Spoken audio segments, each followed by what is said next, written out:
Swayam Prabha. Digital India. Educated India.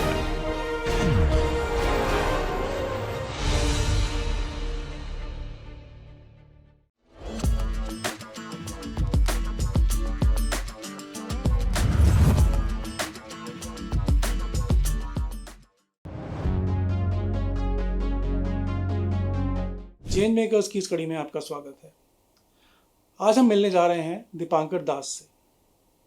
Dipankar दास भारत के बहुत ही सुदूर लेकिन एक मनोरम प्रदेश अंडमान और निकोबार से आते हैं।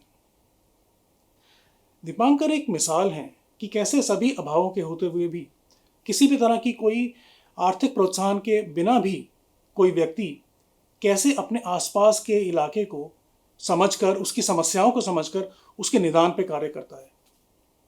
किस तरह की इनोवेशन वो निकाल के लाता है जिससे कि उसके आसपास के लोगों की जीवन प्रणाली बेहतर बन सके। और न सिर्फ दीपांकर खुद को प्रोत्साहित करते हैं सब काम करने के लिए, बल्कि अपने आसपास के युवाओं को भी इन्होंने अपने साथ शामिल किया है और उनको भी प्रोत्साहित किया है कि वो भी इनोवेटर्स बने। दीपांकर न सिर्फ खुद इनोवेटर हैं बल्कि औरों को भी प्रोत्साहित करते हैं इनोवेशंस करने के लिए। यहाँ तक कि उन्होंने खुद एक स्कूल खोल डाला अपने बलबूते पर, लोगों को सिखाने के लिए इनोवेशंस क्या है और इसे कैसे किया जाए। तो बिना और कुछ समय गंवाए आइए मिलते हैं दीपांकर से। वेलकम दीपांकर, स्वागत है आपका हमारे इस प्रोग्राम में।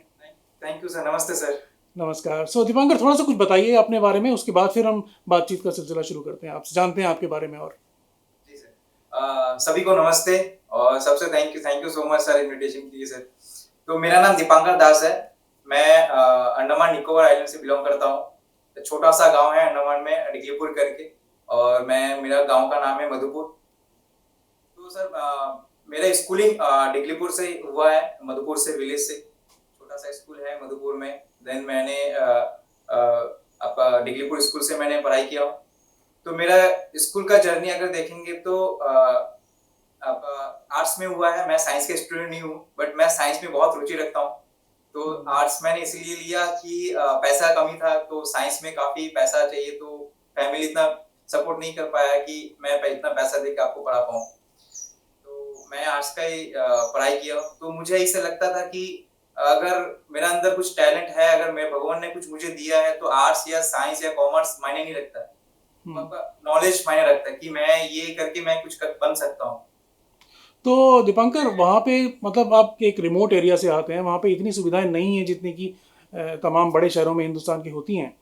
तो ऐसे में जैसे आपने कहा आपने स्कूलिंग भी वहीं से की है, तो स्कूलिंग की सुविधाएं हैं, चाहे किसी और तरह की एजुकेशनल फैसिलिटीज़ हैं, उसमें किसी तरह की आपको कोई दिक्कत आई वहाँ पे हासिल करने में?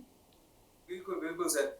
एक्चुअली यहाँ पे तो इंटरनेट कनेक्शन अभी जस्ट स्टार्ट हुआ है, बट इससे हम लोगों का टाइम मतलब 2008 से अब 2019-15 तक मतलब नेट का कनेक्शन बिल्कुल नहीं था, बहुत कम था।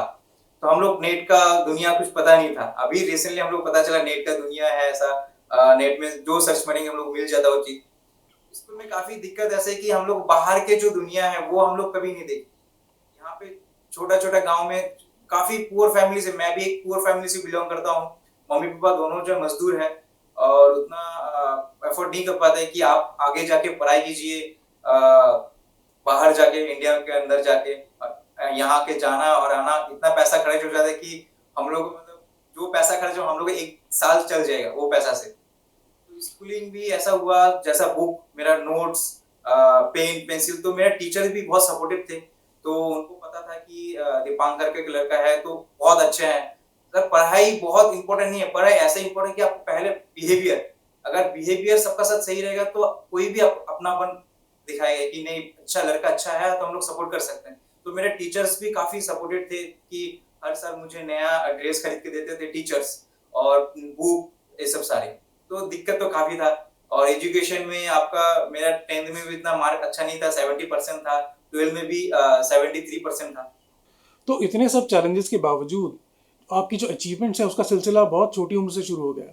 आपको 2 प्रेसिडेंट्स अवार्ड्स मिले, तो उनके बारे में कुछ बताइए। वो किस बारे में थे, वो किस तरह से मिले आप? जी, मेरा अंदर एक अच्छा था कि मैं कोई भी प्रॉब्लम जल्दी ऑब्जर्व कर सकता हूँ, ऑब्जर्व करके मैं उसको सॉल्यूशन जल्दी मैं ला सकता था। तो मैं ये बचपन से मैं इनोवेशंस जर्नी स्टार्ट किया हूँ, क्लास 5 से मैंने कि नहीं कुछ जो गांव में हम बेसिकली मैं गांव से बिलोंग करता हूँ तो गांव में काफी ऐसा दिक्कत होता है। तो मैं ज्यादा फोकस करता हूँ उसको कैसे हम लोग मैं ऐसे पैसा देके मैं किसी को सपोर्ट नहीं कर पाता, हेल्प नहीं कर पाता। तो मैं अपना इनोवेशन से या अपना टैलेंट से क्रिएटिविटी से मैं किसी का हेल्प हेल्प कर पा रहा हूँ, ये मेरे लिए बहुत बड़ा बात है। तो मैं क्लास 5 में से मेरा इनोवेशन जर्नी हुआ स्कूल में, जो एग्जीबिशन होता है, इंस्पायर एग्जीबिशन होता है। क्लास 11 मैंने ऐसा एक मशीन बनाया जो मेरा मुझे अपना फैमिली मैंने प्रॉब्लम देखो फैमिली में जैसा अब दाल होता है, तो दाल हम लोग यहाँ पे ज्यादा फार्मिंग दाल और धानी होता है, बहुत कम इतना फार्मिंग नहीं होता है यहाँ पे, ज्यादा सुपारी भी होता है और नारियल। तो जो गांव में साल में एक बार दाल करते हैं, तो हम मैं मेरा मम्मी पापा भैया जो हम लोग दूसरा घर में जाते थे, तो वहां पे घंटा के हिसाब से पैसा देते थे कि आप इतना घंटा दाल उठाएंगे तो हम लोग इतना पैसा देंगे। घंटा का 40 रुपये पर घंटा था। तो मैंने मम्मी को पूछा कि एक दिन हम लोग भी किया काम में, तो देख रहा है कि जब दाल उठाते हैं और उसको जब थ्रेशिंग करते हैं तो काफी दिक्कत आता है। जैसा दाल उठाने का एकदम हाथ जो दाल का जो ट्री होता है, जो प्लांट्स होता है, बहुत सख्त होता है, तो हाथ छिल जाते हैं। जब थ्रेशिंग करने का टाइम आता है तो थ्रेशिंग का टाइम क्या होता है, जो उसका डस्ट पार्टिकल सब फेस में या नाक में चला जाता है, तो उससे काफी दिक्कत होता है। तो ये प्रॉब्लम मैंने देखा है, मैं अपना खुद देखा है, मैं मम्मी पापा का साथ। तो फिर मैंने मुझे नहीं, ये टाइम है मुझे कुछ करने का इन लोगों को सपोर्ट के लिए।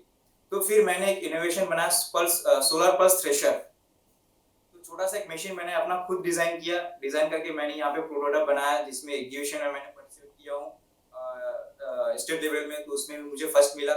फिर एक सर थे चंचल सर करके, उन्होंने एक बार दिल्ली गया, दिल्ली से एनआईएफ से कॉन्टेक्ट हुआ।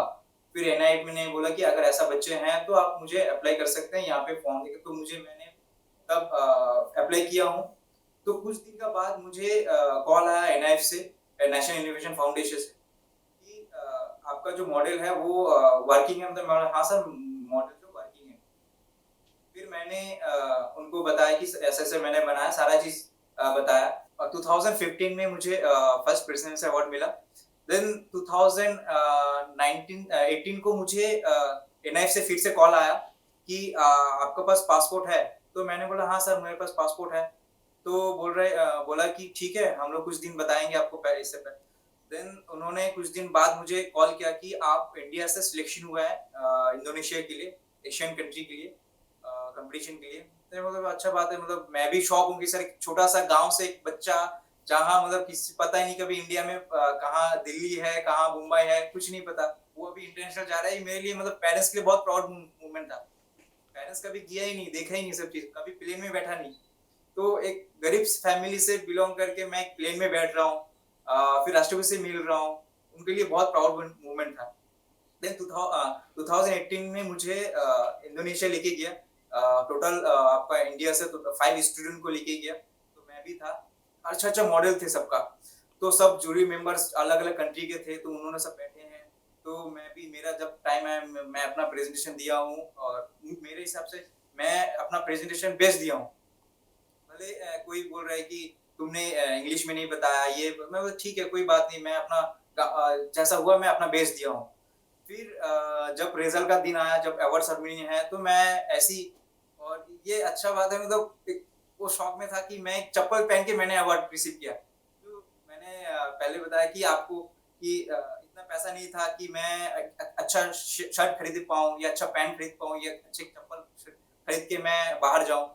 तो मैं घर में जो यूज करते थे वही चप्पल, टी शर्ट, वो भी सर ने मुझे टी शर्ट दिया था, वही मैंने पहन के वहाँ पे अवार्ड सर में बैठ गया।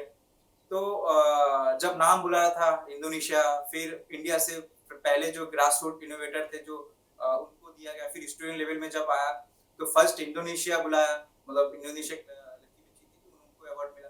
फिर सेकंड जब बताया कि इंडिया, और मेरा नाम जब बताया, मैं शॉक हूँ और हर कोई मेरे तरफ देख रहा है कि दीपांकर कैसा हो सकता है। और मैं तो क्योंकि मुझे वो था कि नहीं मिलेगा, क्योंकि इतना टफ ऑफ इनोवेशंस था और सब अपना अपना यूनिफॉर्म में बोलते थे ऑफिशियली। तो मेरे पास इतना अच्छा सुविधा नहीं था कि मैं एक चप्पल पहन के और एक टी शर्ट पहन के, शायद अवार्ड भी देख सकते हैं कि मैं एक टी शर्ट पहन के मैं अवार्ड रिसीव कर रहा हूँ। तो ये अच्छा एक मूवमेंट था कि इंडिया को मैं रिप्रेजेंट किया हूँ, और इंडिया से मैं एज ए एशियन कंट्री में मैं सेकंड आया हूँ।